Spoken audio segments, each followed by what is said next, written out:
sixth grade. I went to a costume party at Halloween one time, and it was a costume party where everyone had to dress up as a musical instrument. So I showed up at the door, and the host of the party asked me, he looked at my costume, and he's like, "What are you dressed up as?" And I said, "A harp." And he said, "But your costume's too small to be a harp." And then I said, "Are you calling me a liar?"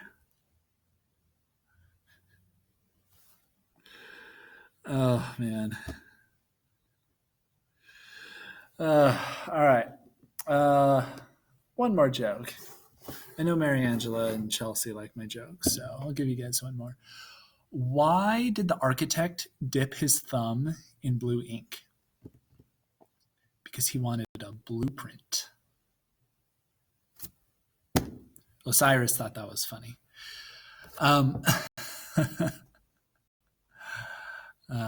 Okay, so yes, we're going to be talking about Greek architecture today, and also Greek poetry and plays and music. All right. So I believe in the last video I talked a little bit about Greek architecture, maybe not, but I said basically Greeks were, well, some of the Greeks, like the Athenians, for example, cared very deeply about their architectural achievements. Some of the city-states like Sparta were just like, yeah, we just need buildings that will last a while. We don't need to care about fancy design and all that stuff. But the Greeks in other parts of Greece, especially in Athens, cared very deeply about their architectural achievements, so much so that Greek architecture actually was known as the best architecture in the entire ancient world. And a lot like Greek sculptors, Greek architects wanted their work to be perfect, for it to be beautiful. So architecture is a little bit different from other art forms because it is very functional, right? You're not just creating things that are designed to please the eye, but are also designed to work, right? And when it comes to constructing buildings, you want buildings to stand the test of time, especially in a place like ancient Greece that has, a hot beating sun and a lot of rain in the winter and earthquakes and wind and things like that. Right. So the Parthenon is probably the most famous example of what Greek architecture was meant to be. This is the Parthenon as it exists today, ruins from thousands of years ago, still standing today. The Parthenon was made entirely out of stone that fit together like pieces of a puzzle, right? So none of it was like cemented together. They're all just pieces of stone that fit neatly together. And when you build a structure out of stone, that means that it's going to survive a fire, for example. Stone also lasts a lot longer than wood or clay or other building materials or brick. And when you fit pieces of stone neatly together like this, stone does very well in earthquakes. All right. So even though structures like the Parthenon were built out of stone, the Greeks did not want their structures to appear to be bulky or heavy or ugly. So instead of constructing walls, which would give this appearance, the Greeks created very long, elegant stone columns to support the roof in place of a wall. And this made the Parthenon and structures like it to appear to be kind of graceful looking, right? Kind of open and elegant. And then on top of the columns, you can see, well, you can't really see in this picture, but on top of the columns, you have something here called a frieze. A frieze is a horizontal band that goes on top of the columns, and it runs around the entire building. So the frieze contained carvings from scenes of Greek mythology. So their architecture was also an opportunity for sculptors to demonstrate their skill. And then over the main entrance, sculptors carved something called a pediment, which is a triangle It's kind of broken down here, but it's a triangle that also contained sculpted scenes from mythology. So the frieze and the pediment were places on a lot of Greek structures like the Parthenon that invited sculptors to demonstrate their skill. Right? Also, I need to let you know that sculptures and buildings, even though they're made of stone, they didn't look white like this. They originally painted. And then over time, the paint would fade away. So paint doesn't last very long, and the sun burns it away, but the stone remains. All right, moving on to literature. So we know from Homer that Greek literature had a very special connection to Greek religion. A lot of religious ideas were contained in and expressed by Greek literature. Now, we've only talked about one author, one poet in all of ancient Greece so far, and that's Homer, author of the Iliad and the Odyssey.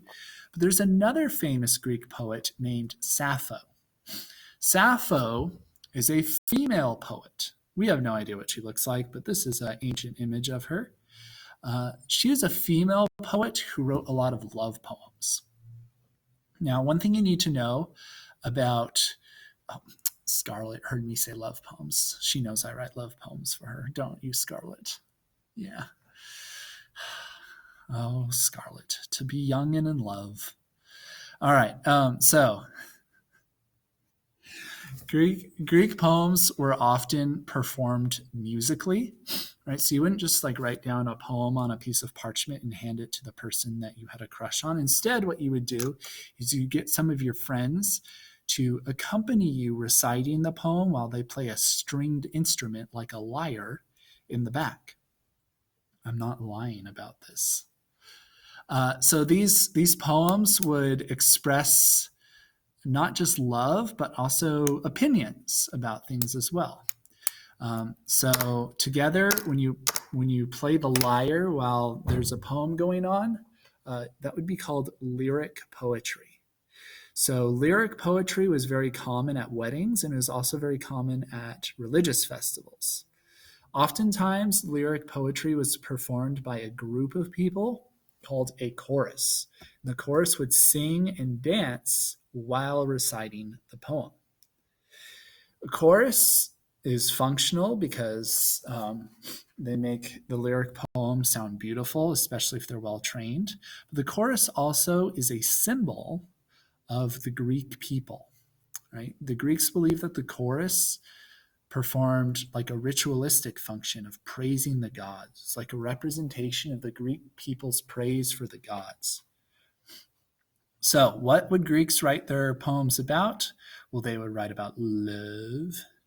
They'd also write about how great their athletes and their artists are.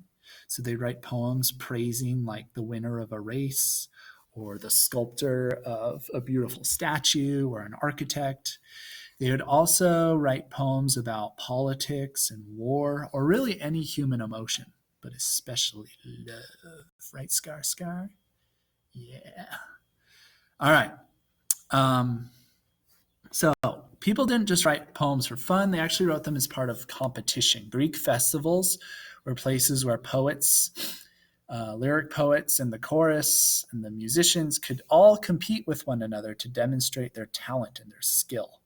So some of the poets over time actually started giving the chorus speaking roles in poems that honored the god Dionysus. So Dionysus was a god that was often honored in the writing of poetry and the performance of poetry. And these roles were often the chorus like narrating or commenting on the characters of the poem and the action in the poem. And as you can probably see, over time, this slowly morphed into plays. Right? So poets, rather than just writing poems, started to write plays. And their plays fell into different categories. There were dramas, there were tragedies, there were comedies, there were romance plays. A very famous poet named Aeschylus actually wrote a trilogy of plays called the Orestia. And these plays were very dark and very intense and very, very, very tragic, full of very disturbing things. Um, so, how would these plays get funded? Well, usually you would find a wealthy citizen who really likes the poet, or really likes the playwright or the chorus, or just wants some entertainment, and he would pay for it. Greeks originally performed on flat outdoor stages, but later on they would actually build theaters.